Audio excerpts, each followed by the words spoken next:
Newsfirst Newsline with Faraz Shaukat Ali. Hello there, and very good evening to you, and welcome to Newsline Live. Today is the first program that we are broadcasting in the aftermath of the very sad and loss of our chairman, Mr. Rajamahendran, after a brief illness. On the show today is the leader of the opposition and, of course, the leader of the SJB, Mr. Sajid Premadasa, who was invited here a couple of weeks ago, and we were to talk of very pressing matters. Although we will talk about pressing matters, we will also discuss clearly the impact that Mr. Rajamahendran had on this company and actually on the people of this country in terms of his commitment to television and radio broadcasting, and especially his commitment to the truth and the telling of the truth and explaining the news. On that note, I'll say hello, good evening, and welcome Mr. Sajid Premadasa. Good evening. I would like to ask you, what took you so long, really? Because this program's been going on for nearly 6 years. It's the first time that you're here on Newsline Live. Well, for the most part, I have been quite busy with people-oriented activities, political, developmental, and so on and so forth. So I'm happy to be here today to talk about the history of the Rajamahendra phenomena. Indeed. Thank you very much, Mr. Premadasa, for coming here and accepting our invitation. This program won't be a program without commenting on the news, which is, of course, the passing of one of the last big men in Sri Lanka's history. He was not a politician, but he was his commitment and his contribution to Sri Lankan life in general, and especially to the rural and the poor in this country, the forgotten people, is actually has been very immense. And Mr. Premadasa, of course, is a long-standing friend of the network and has known Mr. Rajamahendran for all his life. What impact do you believe, Mr. Premadasa, will this have on the way we see broadcasting now? Well, first and foremost, Mr. Rajamahendran was a fearless advocate of democracy, promotion of human rights, and media freedom. Not only was he vocal, he practiced what he preached. At all times, he came forward to protect media freedom, the necessity to disseminate the truth, propagate the truth, and he believed in the right of the Sri Lankan people to have access to activities that happened in the country, especially in governmental activities. Do you think he was a daring and a fearless leader who created opportunities? I say this because, as you know, in 1983, the Maharaja organization was reduced to ashes. 6 of our factories were burnt to the ground. And at a meeting held the next day, there was a decision taken to rebuild. And when he rebuilt, today, may I say, I believe that we are bigger and better than ever before. And it's all down to this one man. He took over the company along with his brother, Mr. Maharaja, when they were 21, and Mr. Maharaja must have been a little bit older than that, but with little or no experience. They built a huge colossus only to see it destroyed in 83. And then he rebuilt it all. He did it all over again.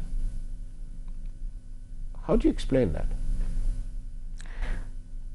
Well, I think Mr. Rajamahendran was bestowed with immeasurable talent.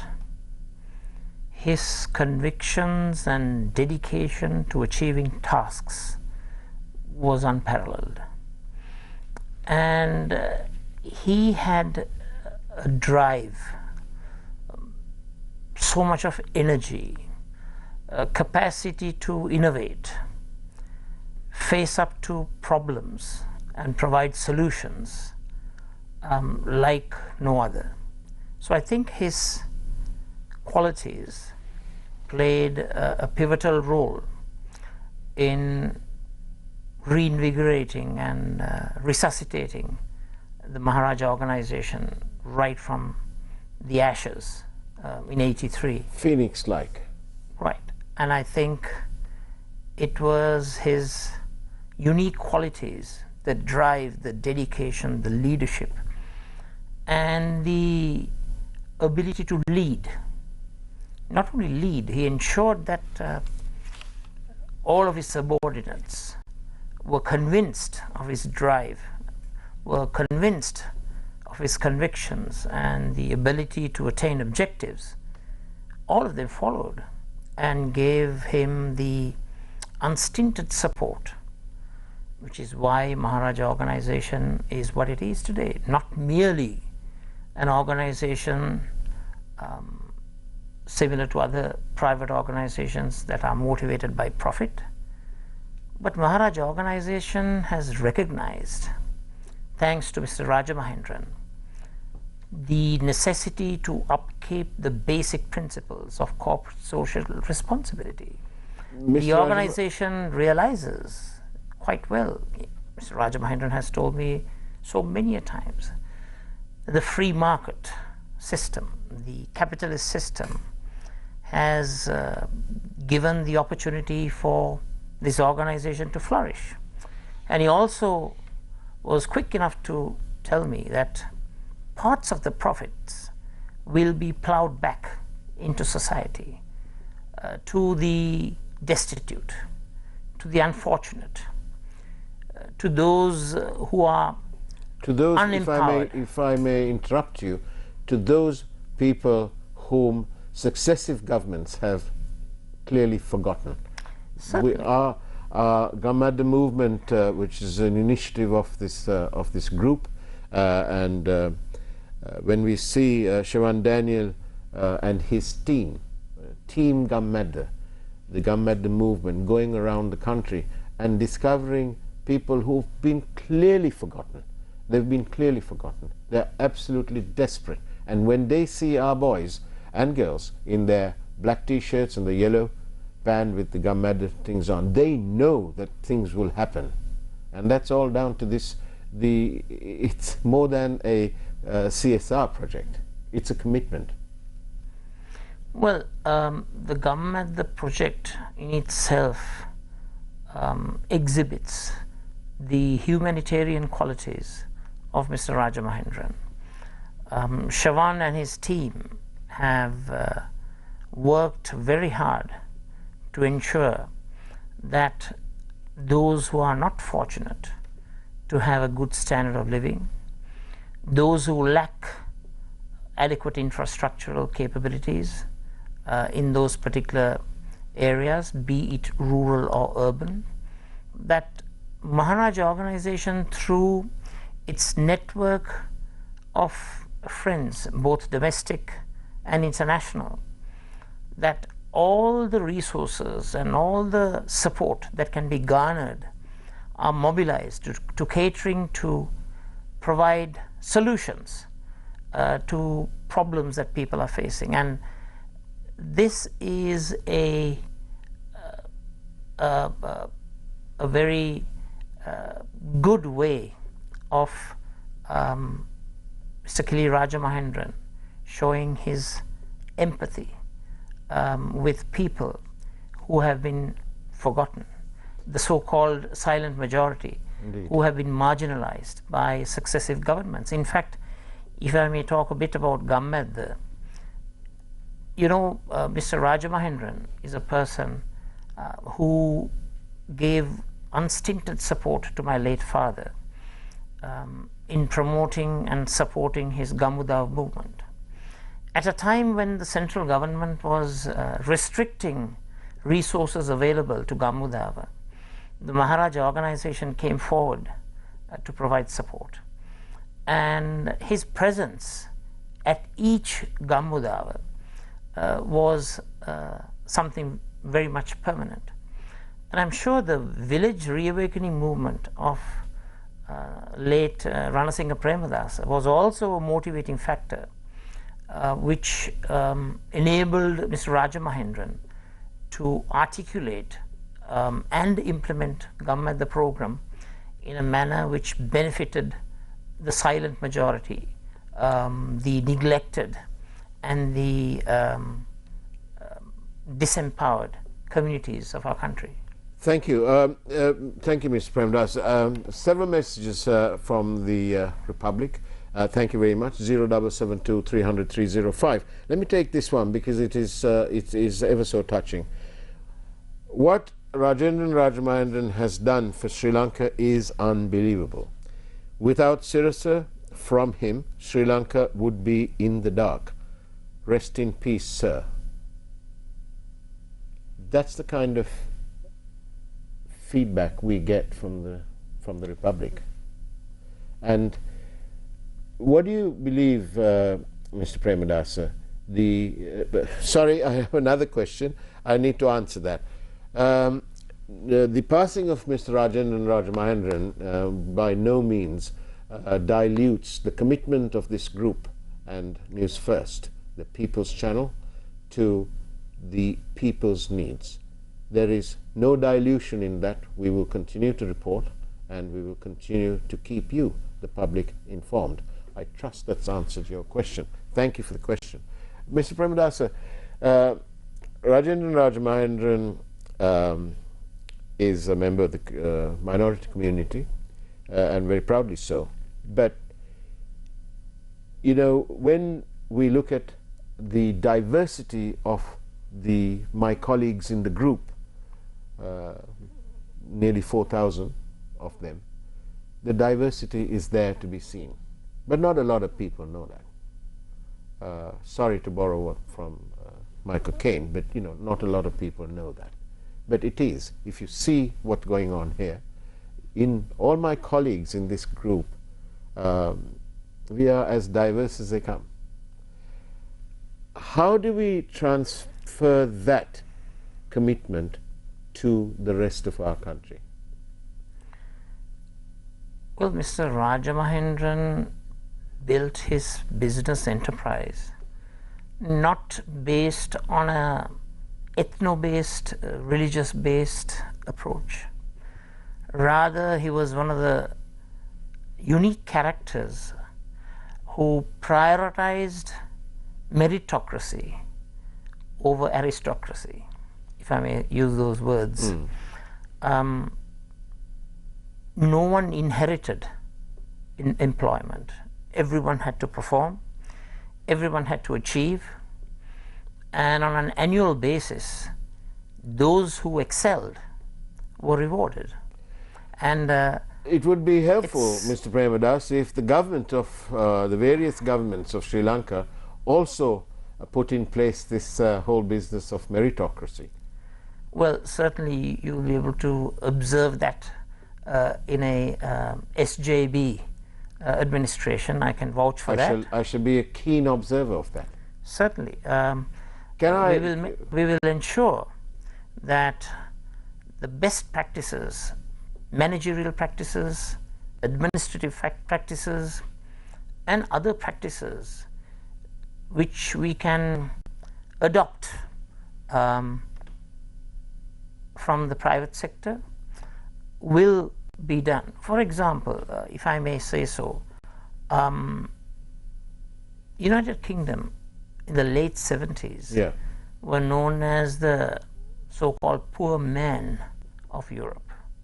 I'm not trying to be sexist, but that No. was the phrase.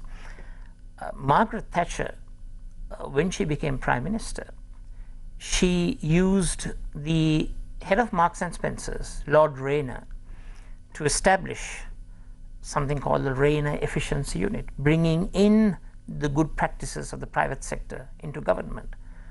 And I believe that various modes of operation, techniques, policy instruments that have been adopted by the Maharaja Group in terms of management, administration, innovation, implementation, and also most important, monitoring and feedback. Those are aspects which are invaluable to other private sector organizations and the governmental bureaucracy alike.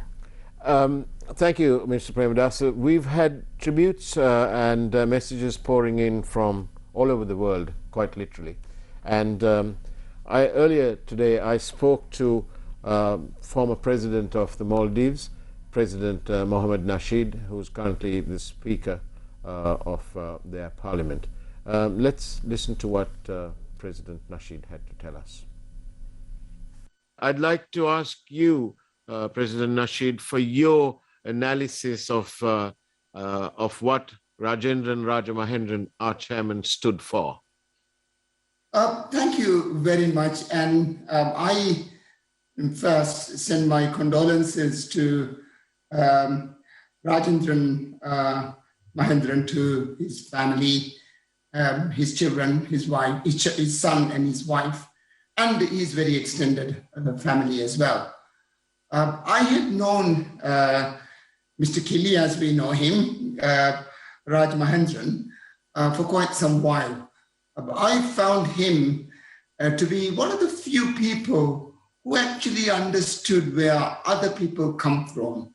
For instance, he exactly knew my views or my difficulties or my concerns.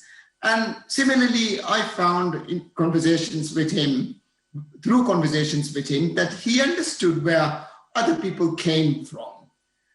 He is an extremely multicultural person in very difficult circumstances.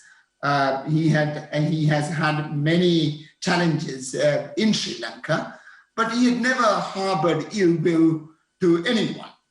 I found him to be an extremely lovable person, nice person, good person, a humanitarian person.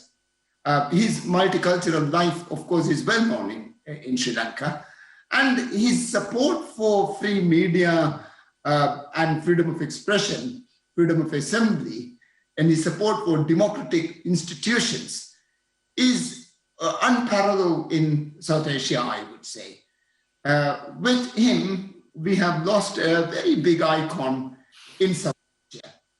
Again, I wish his family and his business institutions and business establishments all the best. Thank you very much, President Nasheed, to hear such moving words about my chairman, Mr. Rajamahendran. We appreciate your commitment to all the values that chairman stood for himself, and we look forward to welcoming you in Sri Lanka. Thank you very much, Faraz. And just before we leave, today is our Independence Day.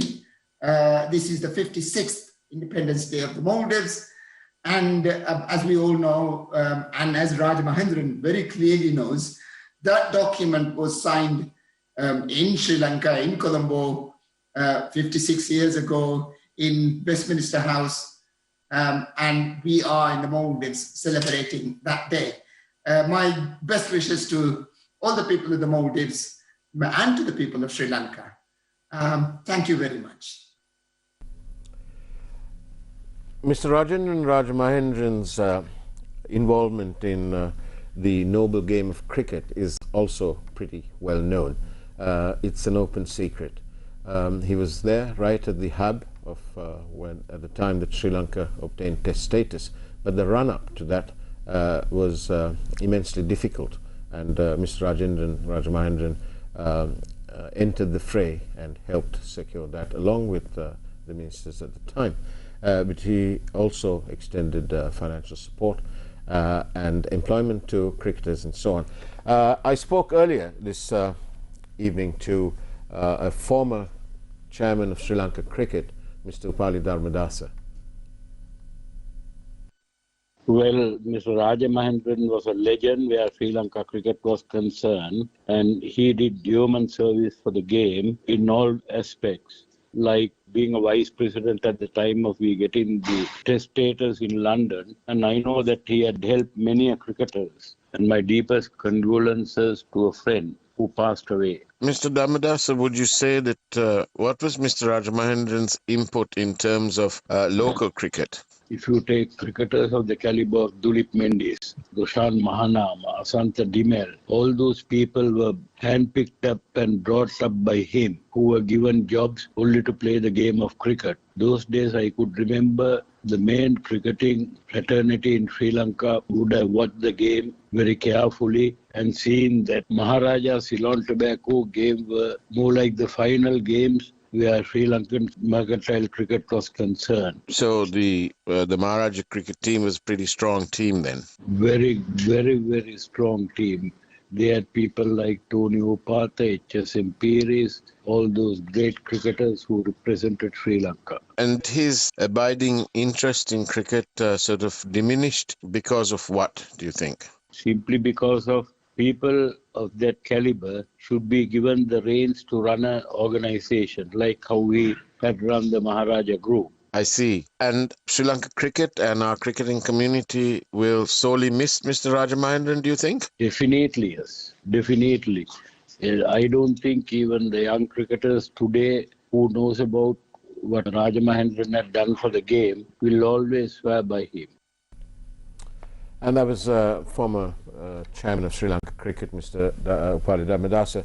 Mr. Premadasa, as you can see, Mr. Rajamahendran's involvement was all encompassing, and whatever he took on and did it properly. And if he, as Mr. Dharmadasa said, he left the administration after not being able to, with too many sort of politics involved in that. Well, if I may add something. Yes.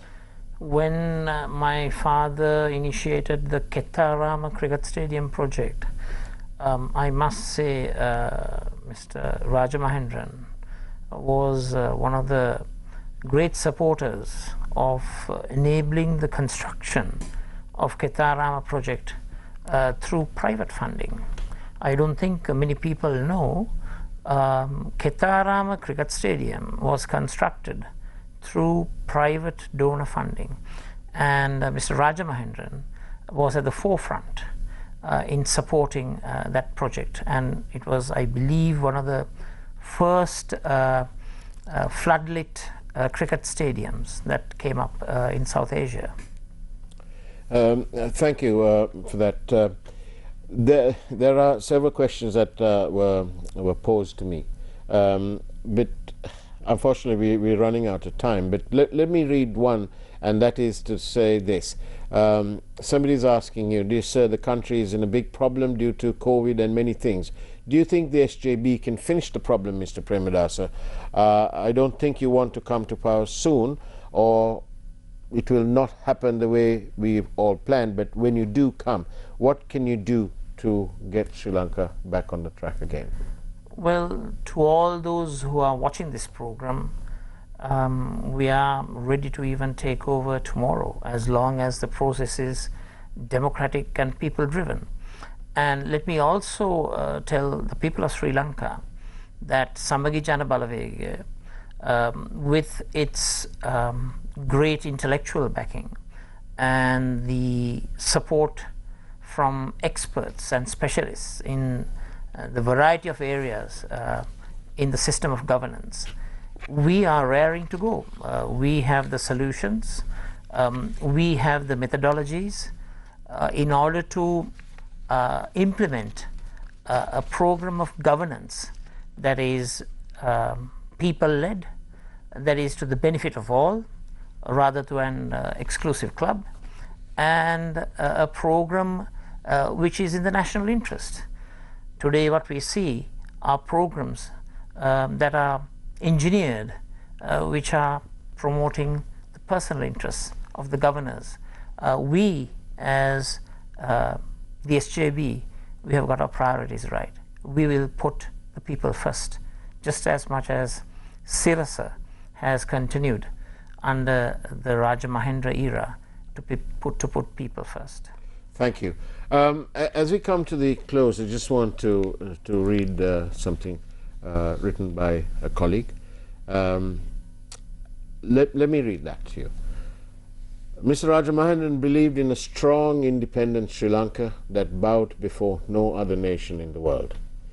He believed in the creation of a nation where our people were prosperous and lived happy lives. He hoped and prayed for clean political leaders who would always place the interests of the people ahead of their own interests, and he risked everything for what he believed in. This group will continue to dedicate itself to the vision that this true great leader had for our country. A proud Sri Lankan who believed that the power of the truth will ultimately win over all evil. The group is committed to continuing with the